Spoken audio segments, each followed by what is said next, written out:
This week on The Handle. Get a bird's eye view of downtown Amarillo's glittering neon. See how one Hartley woman is keeping a pioneer food tradition alive. And carve out some time to meet a man who turns trash into treasure. All of this right now on Panhandle PBS as we tell the stories of the Texas Panhandle. It was 1999, and I saw a PBS special about Dale Chihuly, and it just clicked with me. I was like, that's what I want to do. That's what I want to be. It was back in the day of VHS tapes, and so I ordered it on the phone and got it, and I still have it. My name is Christian Luginger, and I am a glass worker that does flame working. I never thought from there that I would go to Italy to be with the people that taught Dale Chihuly from the Italians, and then go to Seattle to where he works and work with Dale Chihuly's colleagues. So through the years, I got to meet some of his people, and it was through PBS. There was nowhere in Amarillo to learn or find out about glass. I knew some people in Colorado, and I got dropped off in Boulder in 1999, and I didn't know the difference between furnace work or lamp work or different types of glasses or anything, because you couldn't find it in Amarillo. So I spent 2 years up there with the intention of coming back home and spreading the art with other people and as best I can. Flame work means that I'm using the torch instead of the big crucible like you'll see in traditional glass making, where you'll have a 4-foot iron pipe or a rod and you dip the glass out. I have equipment to do that too. It's personal for me. I can turn off everything. I don't have to leave all the furnaces and stuff going, and I don't have to have a team. That journey has taken me to every state almost and around the world. New York, LA, Seattle, New Orleans, Dallas, Houston, Murano outside of Venice in Italy, and that's in the Adriatic Sea. And there's about 400 shops and about 3,000 people on this island, and it's been going about 1,000 years. There was people that I studied under that had 650 years of glass making on both sides of their family, like mother and father. And so it was really passed down through families, generation to generation. They have what's called Venetian style glass, and that's the techniques that they'd come up with about 1,000 years ago, and especially about 500 years ago. With some of these tools are the same tools that they've used for making glass, and it's doing chandeliers, goblets, bottles, beautiful things that are artistic and creative, but they're known for doing the soft glass. This is called hard glass, the Pyrex. Soft glass is soda lime glass, and it has a lower melting point, and they had the resources around the island to melt down that sand and things like that. And so the Venetian style has been well mastered over 1,000 years with those families. It was magical. I never thought I'd fall in love with the architecture and just the food and the smells and the glass, because I was there for a month working, from 9 in the morning until 6 or 7 at night. And so learning the traditional ways of doing it was neat. And my family lives in Europe on my dad's side, and so I got to go visit my family in Salzburg. So the whole trip was really meaningful because my grandfather was a glass worker in Austria, and so I got to learn a lot about my history and just glass history as well. He did stained glass and made the glass for stained glass. To get all the materials, you have to order them. I had to bring everything, order it, or make my own tools here. I have homemade tools to the actual tools that I had to buy. The Bureau of Land Management, I helped them with these helium vials that had a vial with their H3 helium inside, and it said pure Amarillo helium, and it was for the Bureau of Land Management in New Mexico. So they ordered like 200 vials, and I needed to encase this gas inside of a bubble without a card burning on the inside of it, because it had to have the H3 in it to, the helium to put inside the tube and have it sealed off. So I had to build a glass manifold where you could induct the glass and the gases at the same time and seal them off. But that was for the BLM. And then I make little, they're not really exciting. These they're like a little funnel. And they're for Owens Corning, those BBs that they make that are real small out of fiberglass. I'll do hundreds of those at a time. No, I took a goblet class back in 2001 or so, and I actually tried different types of style. When you're blowing stuff, just to try to make a piece, that's what you want to try to do. And then when you're doing it for a living, then you're making thousands of pieces over the course of decades. But learning to blow the bubbles just right, and learning where to put the parts and like this is a Venetian style goblet because of the shaping and the type of foot and cup and everything. So I got into goblets for somehow I was not good at it at first, but a few pieces turned out to where I wanted to keep trying it. And so now I've just been studying goblets for many, many years now, and I make many different styles and types of not just goblets, but different drinkware.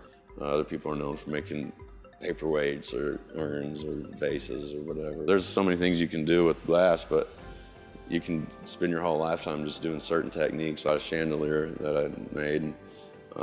It was inspired by Dale Chihuly, and it had very many parts to it, and very big too. That's what the Venetians did with chandeliers, and that's something that I learned over there and looked up and studied in the old books, because there'd be chandeliers from the 1300s and stuff like that. And I'm still maturing as an artist. I have a long way to go, even though I've been doing it 20 years. It's more art because it's coming from my spirit and everything that I am, but at the same time, we're all atoms, and glass is a liquid and it's always moving and has that, and so it's kind of like science and alchemy.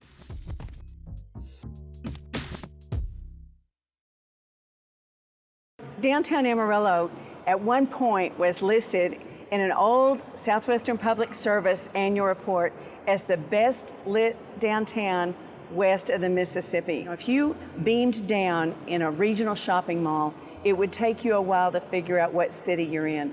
But when you are in a Main Street historical district, you really understand a sense of place. It's right before the Depression. This building, the Potter County Courthouse, the Fisk, so many of our great buildings were built in that little 3 or 4 year period. And that's what gives Amarillo its distinctive look. The Atchison, Topeka, Santa Fe Railroad, they wanted to show their dominance in from northeast, southwest. So they wanted to show their dominance. And according to some documents that I found, that it was designed to blink. And in my lifetime, it never blinked that I remember, so I don't know.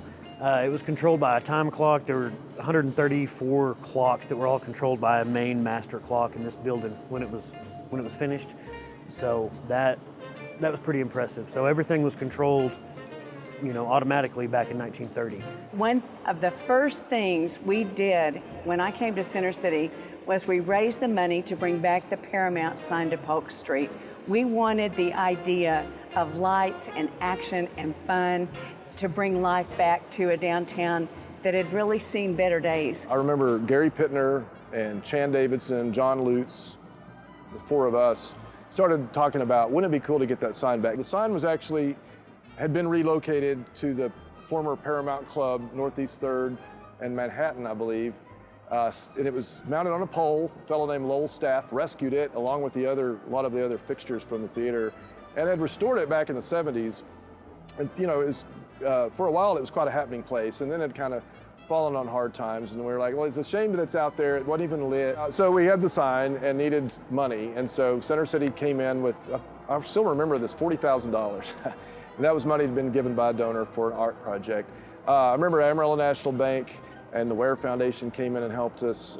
Then the Harrington Trust came in, and we started picking up some bigger grants. You know, the Paramount sign, we did crowdfunding before crowdfunding was cool. We sold every light bulb for $50, and that's how we raised the last money to get it in place. There are 850 bulbs on that sign, front and back. It was very expensive to restore. It had to be basically stripped down, repainted. Wellborn Sign Company was up to the task. It's okay, we get the sign done.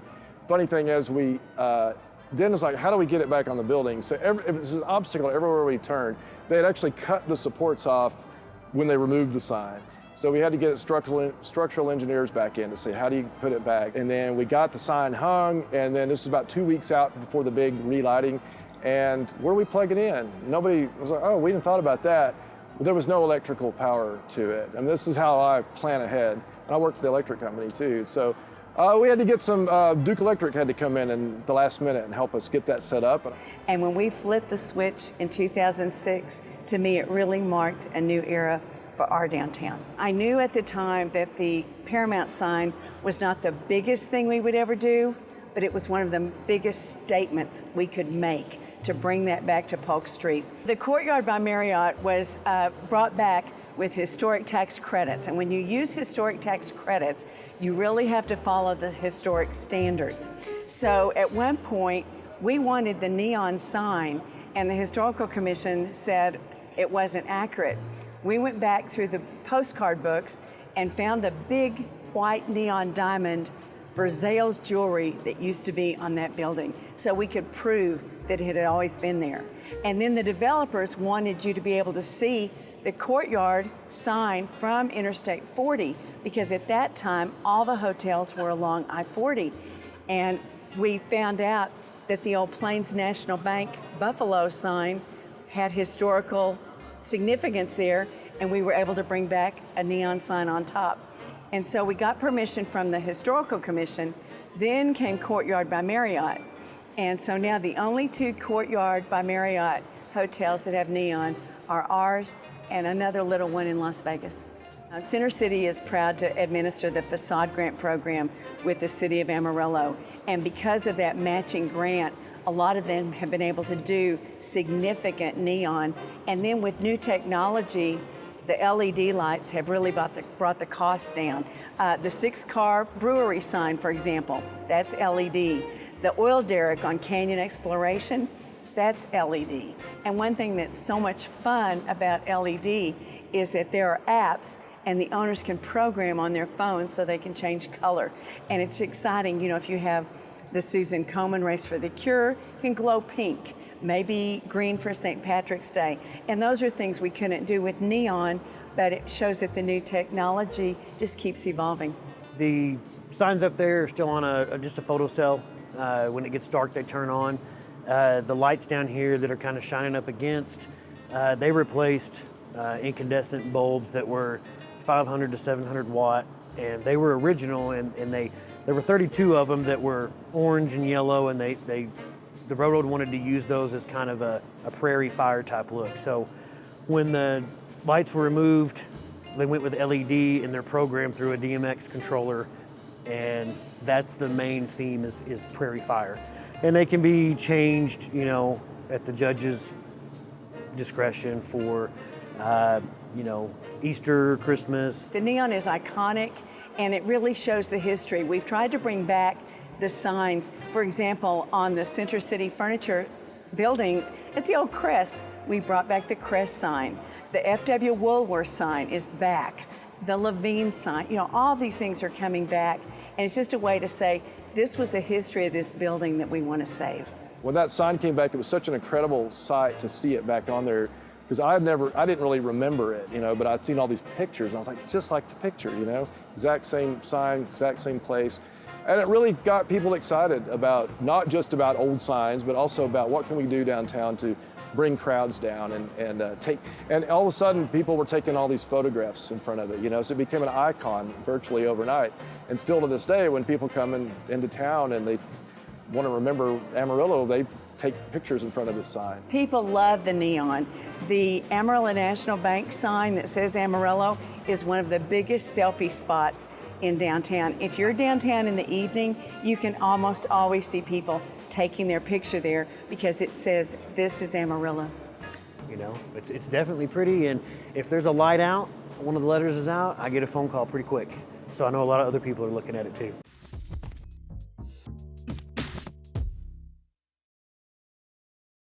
I'm Sue Cunningham, and I'm from Hartley, Texas, and I'm a world champion chuck wagon cook. We've been in competition 30 years. My dad, Dick Shepherd, had a wagon, and he cooked for spring and fall roundups. He's just a typical cowboy cook, and he loved visiting with everybody, and he wasn't scared to ask people to help either. My sister and I would go and help him when we could. You know, we weren't always able to go and help him. We should have paid more attention to the cooking. We'd agitate the cowboys instead. He passed away in '84, and we were helping him quite a bit before then. And we always cooked for the Matador reunion at Channing, and so he would always cook a supper on a Friday night, and then he'd cook breakfast and supper again. You just got to learn to cook over the open fire, and when you need something hotter, you go to the hotter end of the fire. We use two different kinds of wood. We use mesquite for the Dutch oven. These Dutch ovens they hold coals longer, and then we use old cedar posts like that are about ready to throw away. That's when we like to get them, and it's a quick hot fire. And most people don't use the cedar, but we do. My dad always did, so we do too. In a cook-off, you cook for about 50 people. You start whenever you want to, but usually about 6 in the morning, and usually turn it in around noon. Mostly I do the desserts, and Jean always did the bread, and now Wade's doing the bread. So, of course, we all help with different things. I do the beans, and I do the battering and the seasoning for this chicken fry. She helped get the meat ready, and then I always fried the meat too, and it's usually chicken fry. I just started watching them what they did, and they told me what I needed to do. We cook whatever they furnish, because they want everybody to have the same thing. You just try to make yours taste better than the rest of them.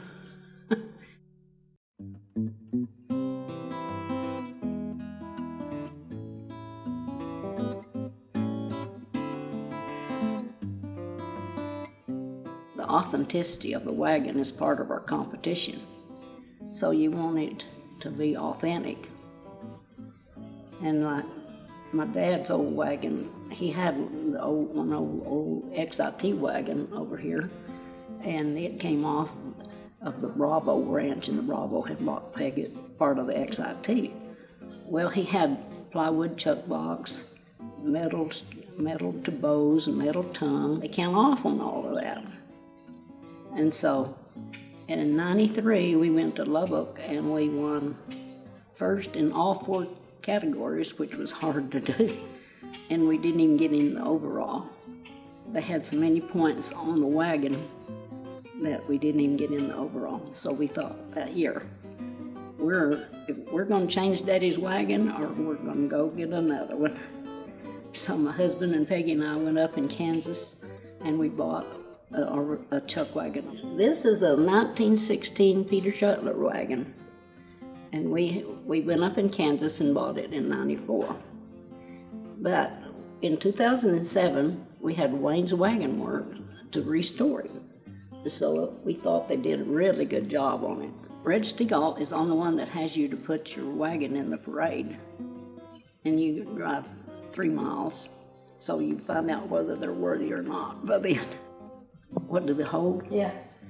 We got a bunch of Dutch ovens in ours. That's where we carry our Dutch ovens. And they're heavy. We take like 16 altogether. We don't use the 12-inch very much, but we keep 1 or 2 on hand. They're just so little when you're cooking for that many. 14s and 16s is mostly what we use. I usually grab my 14s before the rest of them get them. Do you lift those heavy things? Yeah. That 16 inch is 35 pounds empty with the lead and all. I don't remember how much the 14 is, but I exercise every morning, and I have for several years. Well, I do Thai boat, but not the extended kind. I go as fast as I can go. I just try to stay active. And so far, so good. I'll be 85 this year. Well, we were in the Food Network 3 times in Ruidoso, and then we won one of the times that they were there. But then I judged the throwdown with Bobby Flay. Kent Rollins was cooking, and Bobby Flay was cooking chicken fried steak. Bobby Flay, I admire him because he's always cooking against somebody else's recipes and stuff. But he had too many spices in his chicken fry and his gravy, and there was bacon scattered across the top. I thought, that's kind of a dead giveaway. I'm going to be fair about this. I thought, but it is, out of place because it had to be authentic and all that other stuff too. So we went ahead and judged it. And who won? Kent Rollins.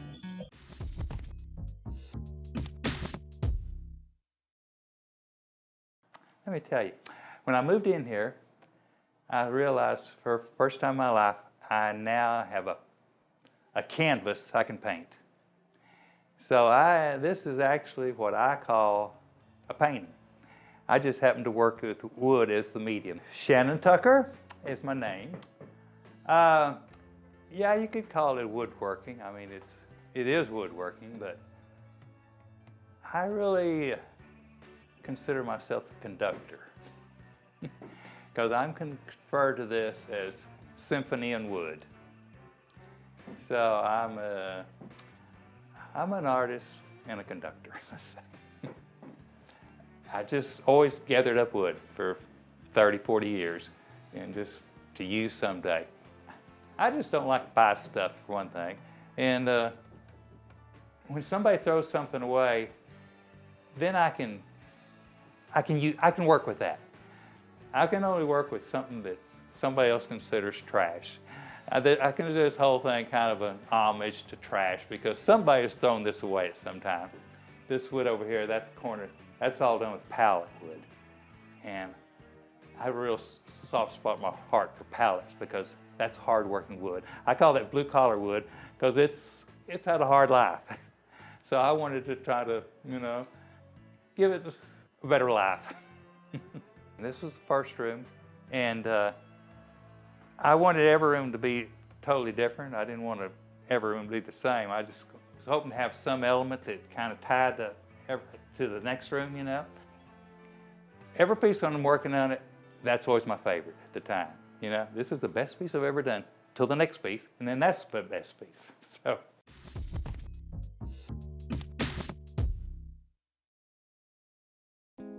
This one's called Conjecture.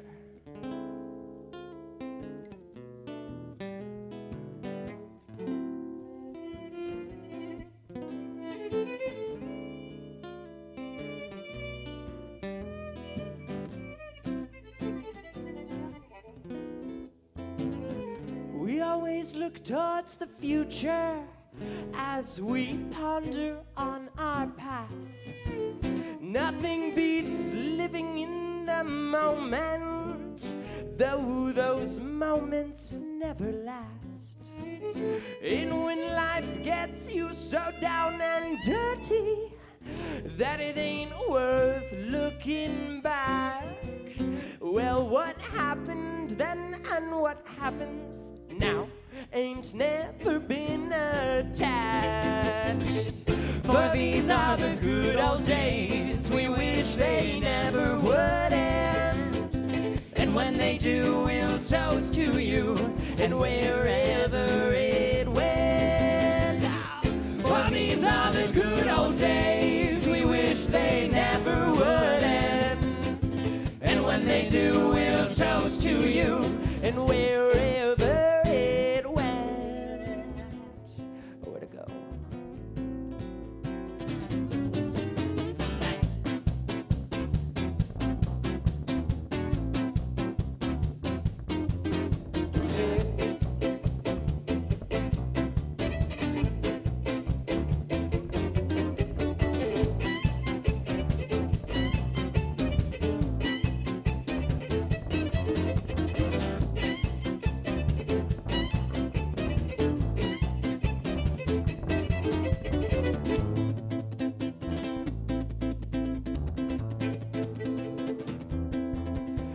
don't you lean upon conjecture, rather allow it to light your way. A spark to fund your motivation in forgetting your fear and shame. So shed your dried out winter skin, slip a sizzle into your step. With a smile and wink, you'll make spectators think you haven't let 1 second escape. For these are the good old days, we wish they never would end. And when they do, we'll toast to youth, and we're